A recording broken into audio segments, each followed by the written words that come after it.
Corona की दूसरी लहर के खतरे पर रिसर्च। दूसरी लहर का खतरा जानवरों से। पालतू जानवरों में फैल सकता है कोरोना। इंसानों में काबू हो तो भी ये बने रहेंगे कैरियर।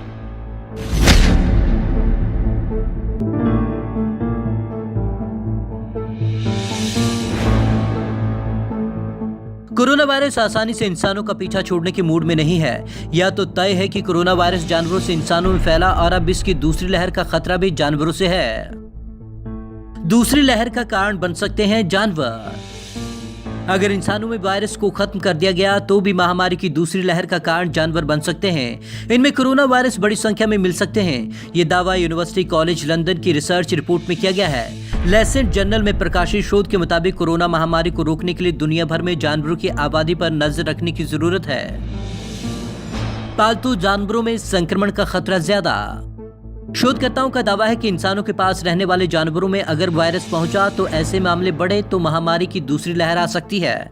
फिलहाल किस जानवर में संक्रमण का खतरा अधिक है, इस पर और अधिक शोध किए जाने की जरूरत है। जानवरों से इंसान और इंसान से जानवरों में संक्रमण के मिले प्रमाण। शोधकर्ता प्रोफेसर जॉन सेंटिनी कहते हैं कि ऐसे प्रमाण मिले हैं कि जानवरों में इंसान से कोरोना वायरस पहुंच सकता है और वापस इनसे इंसानों में कोरोना फैल सकता है। संक्रमण का रिस्क कितना है अभी ये नहीं बता सकते क्योंकि इस पॉइंट पर रिसर्च नहीं की गई है। इंसान और जानवर दोनों को बचाने की बने रणनीति। प्रोफेसर सेंटनी कहती हैं कि हमें बचाव की ऐसी रणनीति बनाने की जरूरत है जिससे इंसानों के साथ जानवरों को भी बचाया जा सके।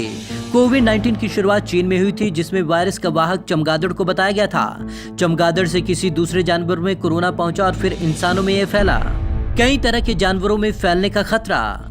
प्रोफेसर सेंटनी के मुताबिक जिस तरह महामारी बढ़ रही है ऐसे में जानवरों में कोरोना का एक जखीरा पनपने का अधिक खतरा है। अगर ऐसा होता है तो 2002 की महामारी के मुकाबले इंसानों में अधिक संक्रमण फैलेगा। कोरोना का मॉडल और लैब स्टडी इसी ओर इशारा करते हैं और बताती हैं कि यह कई तरह के जानवरों में फैल सकता है। चुनौतीपूर्ण होगा इसे रोकना। शोधकर्ताओं का कहना है कि अगर यह जानवरों में पहुंचा तो इसे रोकना एक चुनौतीपूर्ण काम होगा क्योंकि यह प्रजाति से दूसरे में नेचुरली फैलेगा। परेशानी बढ़ने का एक कारण यह भी है कि इसमें पाए जाने वाले कोरोना का जीनोम भी इंसान में फैले वायरस का होगा। जानवरों में कोरोना के चर्चित मामले। पालतू कुत्तों में हुआ संक्रमण। 5 मार्च को हांगकांग के 2 पालतू कुत्तों में इंसानों से कोरोना संक्रमण की पुष्टि हुई, लेकिन खास बात है कि उनमें वायरस से लड़ने के लिए एंटीबॉडी भी बनी। इनमें संक्रमण इन्हीं के आसपास के लोगों से फैला। ये दावा हांगकांग और ऑस्ट्रेलिया के शोधकर्ताओं ने किया था। न्यूयॉर्क में बाघिन को हुआ था कोरोना। 5 अप्रैल को न्यूयॉर्क सिटी के ब्रॉन्क्स चिड़ियाघर में 4 साल की बाघिन भी कोरोना पॉजिटिव पाई गई थी। 22 अप्रैल को यहां संक्रमण का दायरा बढ़ा और 4 बाघ और 3 शेर कोरोना पॉजिटिव पाए गए। न्यूयॉर्क में पालतू बिल्लियों को हुआ कोरोना। 22 अप्रैल को न्यूयॉर्क की 2 पालतू बिल्लियां कोरोना वायरस से संक्रमित मिली। Centre for disease control and prevention यानी कि सीडीसी का कहना है कि बिल्लियों को सांस लेने में तकलीफ हो रही थी। नीदरलैंड में मिंक को हुआ कोरोना। हाल ही में नीदरलैंड में नेबले जैसे दिखने वाले मिंक से इंसानों में कोरोना संक्रमण का पहला मामला सामने आया। फार्म इंडस्ट्री के तहत बड़े पैमाने पर मिंक को पाला जाता है। फार्म में जहां जानवरों को पालकर उनकी खाल और बालों का व्यापार किया जाता है। Bureau report, Punjab Kesari TV, Chandigarh.